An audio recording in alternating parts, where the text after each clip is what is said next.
Assalamualaikum warahmatullahi wabarakatuh. Selamat pagi anak-anak. Apa kabar semua? Semoga kita diberikan kesehatan kepada Yang Maha Kuasa agar terhindar dari penyakit bahkan virus yang sedang melanda di negeri kita ini. Amin. Nah, saya Syafat Mawati Waru, biasa dipanggil Ibu SW. Saya di sini mengajar pelajaran tentang bahasa Indonesia.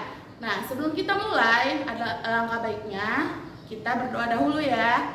Menurut agama dan kepercayaan kita masing-masing. Doa dimulai. Doa selesai. Nah, sebelum kita memasuki pembelajaran yang pertama, yaitu tentang teks laporan hasil observasi atau biasa disebut juga dengan teks LHO, lebih singkatnya ya nak. Nah, tujuan kita untuk mempelajari teks laporan hasil observasi ini yaitu yang pertama, memahami dulu. Kita harus memahami dulu pengertian teks LHO tersebut. Apa sih itu artinya? Ayo, ada yang tahu nggak? Ada yang udah pernah dipelajari pas SMP dahulu?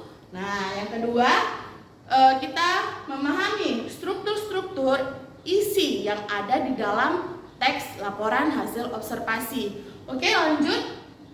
Nah, pengertiannya dari teks LHO bisa kita lihat yaitu tentang menjelaskan informasi mengenai sesuatu, baik hewan, tumbuhan, alam, fenomena sosial, hasil karya dari manusia berdasarkan hasil observasi atau bisa disebut juga dengan penelitian. Kita harus meneliti objek tersebut yang telah kita lakukan, baru kita buatlah dia ke dalam suatu teks.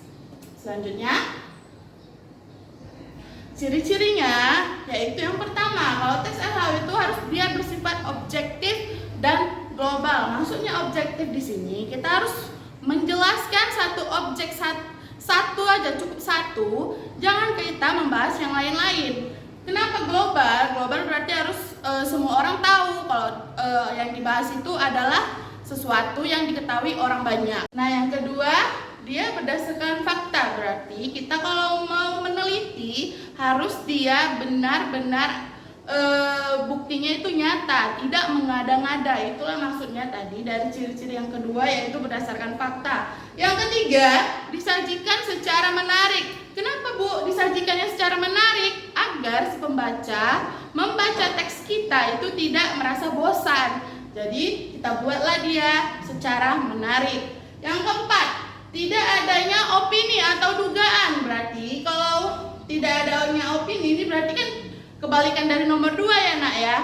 Berdasarkan fakta ini opini, berarti cuma prasangka-prasangka seseorang aja atau pendapat seseorang yang belum tentu benar kenyataannya. Yang kelima, menggambarkan secara khusus dan menggunakan sudut pandang penulis. Di sini ya terserah penulis mau membahasnya tentang apa. Misalnya dia menyukai tentang hewan, ya dia membahas tentang atau sedang mengobservasi hewan. Nah, seperti itu dia contohnya. Nah, sampai di situ saya harap kalian pada mengetahui ya. Nah, yang selanjutnya adalah tentang struktur-struktur atau bagian-bagian yang ada di dalam teks laporan hasil observasi. Yang pertama itu adalah definisi umum, yang kedua itu definisi bagian, yang ketiga definisi manfaat, dan yang keempat itu adalah penutup. Nah, di sini nanti saya menugaskan kalian harus mencari apa ini pengertiannya, tapi saya akan menjelaskan sedikit saja.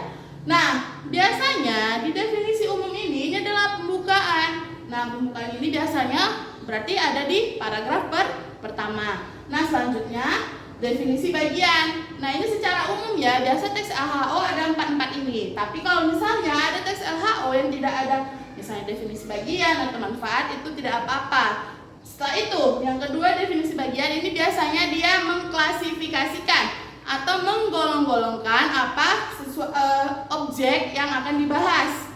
Nah, inilah yang dimaksud dengan definisi bagian. Yang ketiga itu definisi manfaat. Tentu saja kita kalau membahas tentang suatu objek, kita harus mengetahui apa sih manfaat objek yang kita teliti. Nah, itu ada di paragraf selanjutnya atau biasa disebut juga dengan definisi manfaat. Setelah itu penutup. Nah, penutupnya ini biasanya penutup ini biasanya letaknya pasti ada di akhir bagian teks laporan hasil observasi. Nah, nanti saya akan memberikan satu contoh. Mulai. Nah, ini dia contohnya, yaitu kita mengobservasi binatang komodo. Yang pertama kita mencari definisi umum pada teks ini ya. Biasanya udah saya bilang, definisi umum itu atau biasa disebut juga dengan pembukaan. Berarti letaknya ada di mana, Bu? Nah, letaknya ada di paragraf pertama. Inilah yang dimaksud dengan definisi umum.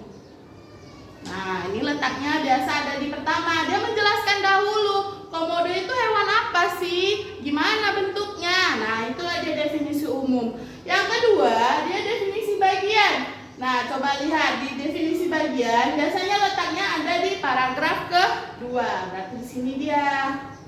Sampai di sini ya, Nak. Nah, ini biasa disebut juga dengan definisi bagian. Biasanya kita harus mencari tahu dulu komodo itu klasifikasinya ada apa-apa saja. Oke, selanjutnya definisi manfaat. Manfaat biasanya apa sih yang bagus di komodo itu? Nah, letaknya ada di mana? Ada di paragraf selanjutnya. Inilah dia. Disebut dengan definisi manfaat.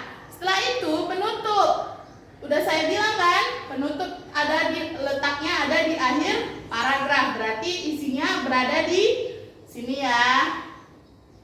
Nah, ini disebut juga dengan penutup. Inilah dia contoh dari yang kita akan bahas tentang struktur-struktur teks LHO. Sampai di sini saya harap kalian paham.